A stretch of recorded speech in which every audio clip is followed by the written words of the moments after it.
So continuation of our pronunciation guide. So we have pronunciation guide. So we have G, our G. So whenever you see G-O,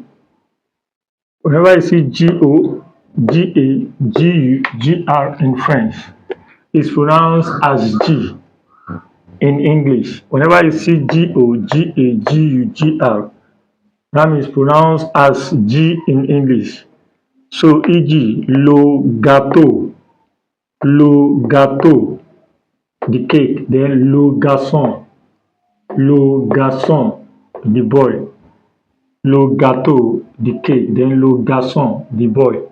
So G, another G, whenever you see G-E, G-I, turn this G, pronounced as J in English.